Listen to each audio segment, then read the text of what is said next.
almost 30 years ago, my family and I moved to the Washington, D.C. area. I was pregnant with our daughter at the time and learned almost immediately that although Fairfax County is one of the top, has some of the top schools in the nation, it was already time for me to add my unborn child's name to the year-long waiting list for the best preschools in the area to give her the right start in her educational journey. The first Sunday that we attended our new ward, my son and I slipped into a pew near the front of the chapel. The woman who we were sitting next to did not introduce herself, instead started a conversation with us asking what school my 11-year-old son would be attending. When she learned that I had enrolled him in the nearby public school, her response, just as the meeting started, was, "You mean you care that little about your son's education that you're going to send him to public school?"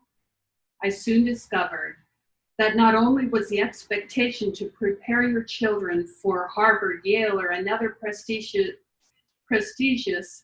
Eastern school from pre-delivery, but an advanced degree was the standard for the adults, not only in the community, but also in the church. Although I was raised in an academic setting with a mother and father who held advanced degrees, and 3 brothers whose graduate degrees were from highly rated schools, the fact did not cover up my personal struggle. At 17 years old, when I graduated from high school, I had no desire to sit in another classroom. I barely made it through just 1 year at Ricks College.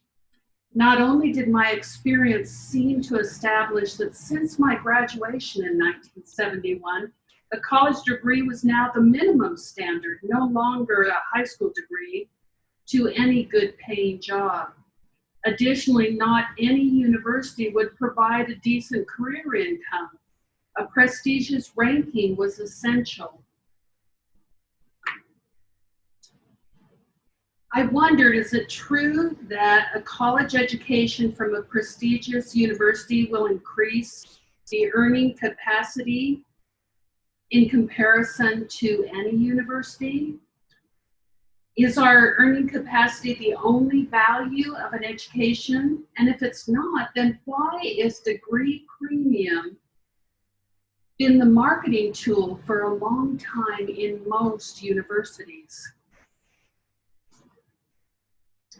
Reading in an article in the Washington Post by Jeffrey Salego in January of, that he wrote in January of 2017, he describes the 1980s decline of the manufacturing jobs that required just high school diplomas changed with the advent of technology.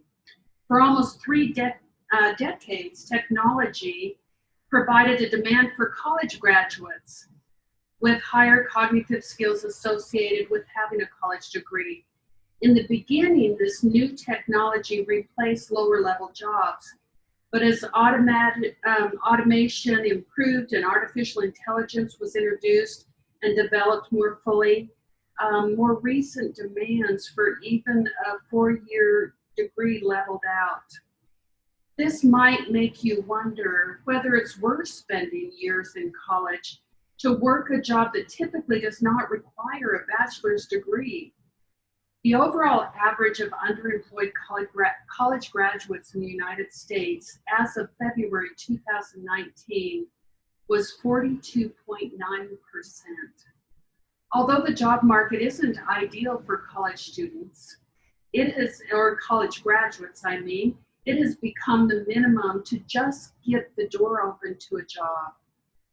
Just a statement might be enough to recognize that we do indeed need college degree to work at any level.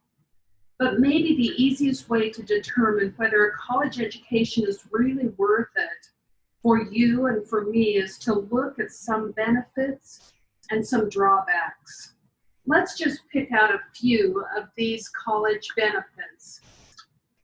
The greater earning potential.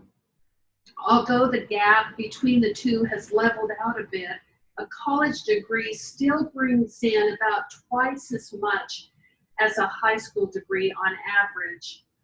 Higher job satisfaction. So much of our time is spent in the job.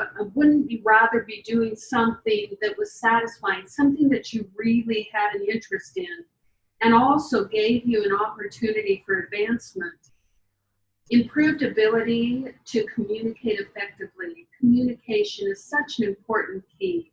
Good written and verbal communication skills will influence almost every aspect of our lives. And that doesn't mean just on the job, but also within our personal lives and families. So let's look for a moment at some of the drawbacks of a college education. A college degree is not for everyone. Depending on what a person's talents are, even the way that they learn, what their individual goals are or their interests, an apprenticeship, a trade, or a training certificate might fit better for that individual. Crippling debt is one of those that's mentioned continually. The average debt at graduation now is $37,172. That number has gone up by $20,000 just in the last 13 years. There are unrealistic expectations because a college degree it no longer ensures that you'll have a good paying job. Each of us is on a different path in our eternal progression. As we read in Alma 37:35, "Oh, remember my son and learn wisdom in thy youth." Under the leadership and inspiration of President Gordon B. Hinckley, the expansion of Ricks College to BYU, Idaho helped to solve many of the drawbacks that we listed. Right in line with the Spellings Commission's suggestions for universities to remain viable long-term, the church has worked hard to make sure that education is affordable, to also make it available to most students, and to provide a higher quality of education. The choice of how we do this, how we complete our education, is more important to complete whatever is best for us. Even though the choice of how we do it is individual, the charge with eternal progression as our goal is not. What is the best choice for you?